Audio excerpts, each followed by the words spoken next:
Hi Stampers, Mary Knabe here. Thanks for joining me. Today I'm showing you a fun Christmas card that will hopefully teach you a couple new things.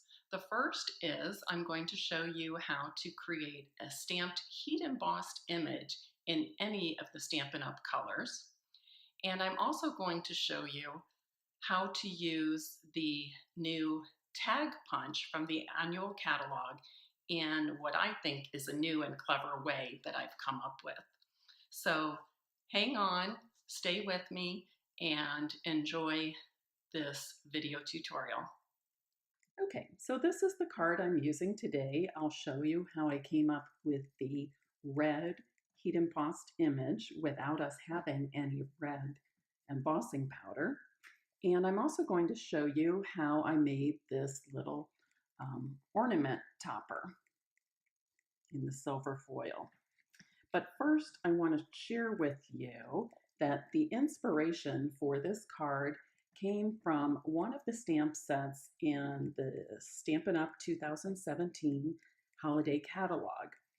When I was on the Thailand incentive trip last month, I, along with many other demonstrators who achieved that trip, received the holiday catalog. Mine's already pretty kind of tattered and torn on the edges. I've marked the inside with notes, and I've highlighted products that they gave to us on that trip.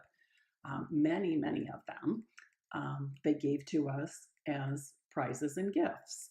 So I've been playing with those for the last couple of weeks, planning my upcoming Christmas card classes and holiday events. But the inspiration for this card actually came from this stamp set called Watercolor Christmas.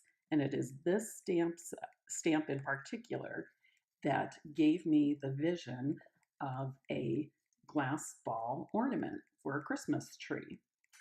And before going on, I will tell you that this stamp set is designed to coordinate with our Watercolor Christmas project kit. This kit sells for $20, and you can make 20 cards using it along with the coordinating stamp set. So very good value. Basically 20 cards for $20. Very easy to put together. Lots is already printed for you. You basically are just stamping the sentiment and putting the cards together. And I love the gold foil envelope liners they include as well. So for the $20 kit for 20 cards, plus the coordinating stamp set for $18, it's a great buy. What makes it an even better buy is how this stamp set can actually stand alone just with its graphic images and its various sentiments. So picture this saying on a glass ball Christmas ornament. Okay. So I knew, first of all, that I wanted to heat emboss that sentiment to make it pop out on the Whisper White. Okay. Now, to make the ornaments for my card, I've cut 2 circles, one from the Be Merry Designer Series paper and one from Whisper White cardstock. I used the Big Shot and the largest circle from the Layering Circle Framelits collection. Okay, I'm going to stamp and emboss this. First of all, I'm going to wipe it with the embossing buddy. The purpose of the embossing buddy is to get rid of any static that might be on the cardstock. Doing that will prevent embossing powder from sticking to a place other than on the ink, other than where you want it to. So I wiped it really well with my embossing buddy. And I want to tell you that Stampin' Up! Sells embossing powder in gold, silver, copper, white, and clear. And today I'm using the clear embossing powder along with the cherry cobbler ink pad.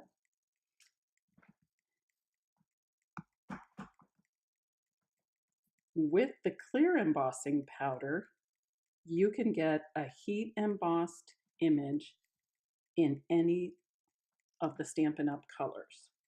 You've got a nice clear stamped image there. I'm going to bring my paper plate over and put embossing powder on the stamped image while the ink is still wet. You want to get the powder on very quickly because you need it to be, the ink to be wet to hold that embossing powder. Okay, so that looks pretty good. Okay.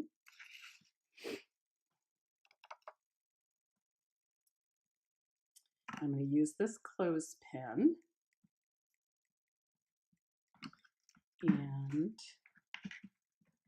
heat the image with my heat tool.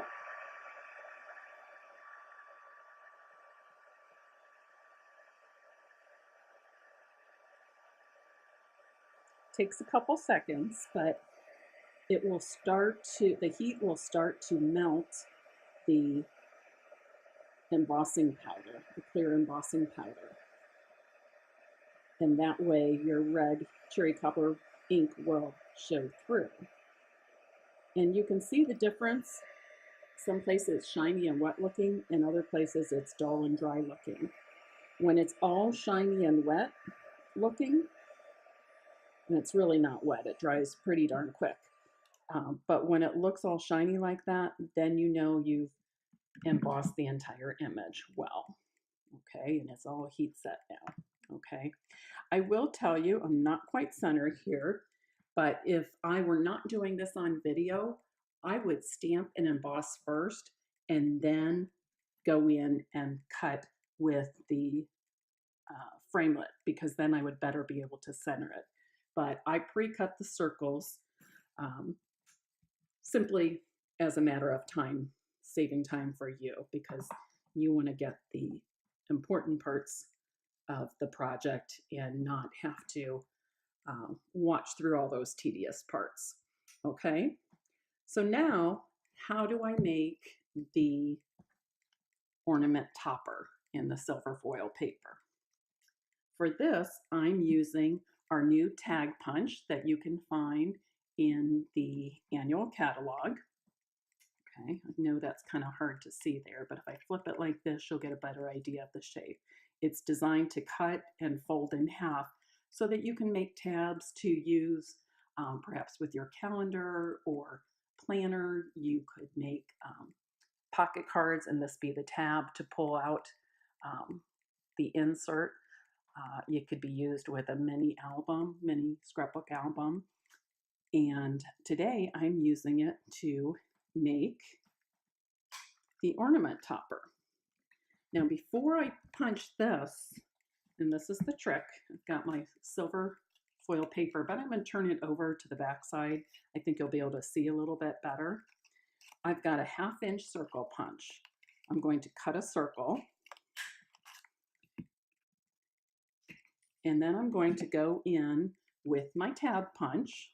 And remember, we like to use most of our punches upside down so that we can see where we're punching.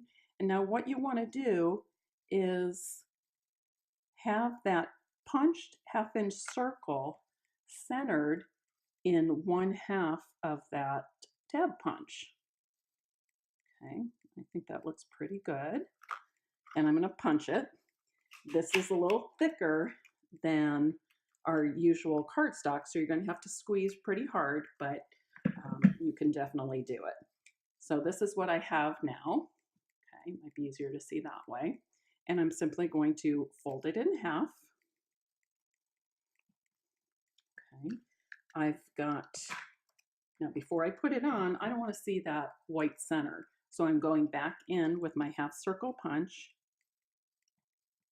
and punching that out. So now this is what I have. Okay. From there, I just used my snail adhesive on the bottoms, and I'm putting one on the front of the ornament and the other will wrap around the back. Okay, and there it is. Okay, let me show you that again as I make the ornament hanger for my second ornament. Remember, the key is to punch your 1/2 inch circle first and then go in with the tag punch. And you want to be sure to center that punch circle in one end of the tab.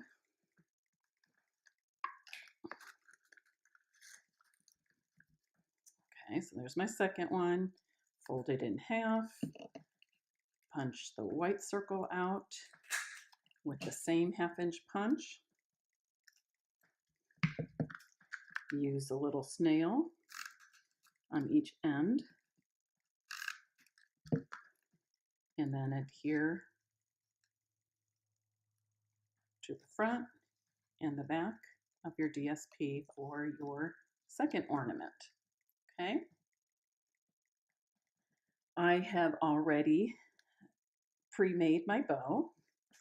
I do like to use glue dots to put my bows on things. I just simply press the knot of the bow to a glue dot and then put my bow exactly where I want it. Okay, now let's finish up this card. Okay, I've already got my card base cut and scored. I have my garden green DSP cut 5 inches by 4 inches. Center that nicely. One of my ornaments, the one made of DSP, I'm going to put on the card front with the snail adhesive. The other embossed one, I'm going to use Stampin' Dimensionals to pop it up because I want that to be the focal point of my card. Have you seen our mini dimensionals we have now? We have both the regular size and the mini, and I love that because I am one, I do not like to waste. So for something like this, I always cut the little pieces away. But if I know I'm working on a project that has several little pieces that I want to adhere with glue dots, I simply pull out those mini ones. So I love having those. So there is our completed card. Today you learned how to get any color heat embossed impression using our classic ink pads and the clear embossing powder. And I showed you how to use our new tag punch and a 1/2 inch circle punch to create an ornament hanger for this card and any others you come up with the ornament idea. So hope you love it. Here is an alternate card I've made, very similar. Instead of cherry cobbler, I've used real red ink and I've used red glimmer paper instead of the DSP. So slightly different look, and I'll probably give it a try with some of our other wonderful papers that are coming to you. If you need an annual catalog and or the 2017 holiday catalog, please let me know. I have put in an order for holiday catalogs. The annuals, I have plenty of them on hand. We were just now able to order the holiday catalogs in bulk, so I will be getting those next week. If you are a regular customer of mine, you can certainly get one from me. You can arrange to pick one up or get it when you're here for the next class or event. And if you are not local to me or are not a present customer of mine and you need catalogs, all you have to do is email me at mknabe2008@gmail.com. I hope you've enjoyed today's video and the card projects I've showed you. I hope you learned something new, and I hope that you will give it a try. I kindly would like to ask you to please post a comment to this video if you've enjoyed it, and I also ask that you share it with your friends. I would be greatly appreciative of you for doing that. If you would like to order supplies used on these 2 cards or any other Stampin' Up! Supplies, You can order them online at my website, www.maryknabe.stampinup.net. I'd ask that you use the monthly host code. Here is the one for August, since it is August 4th today when I'm doing this video. And I always have a monthly host code, and it helps me out a lot if when you are ordering online, you take a moment to either email me for that code or to look it up on the homepage of my blog. Thanks. Have a wonderful day.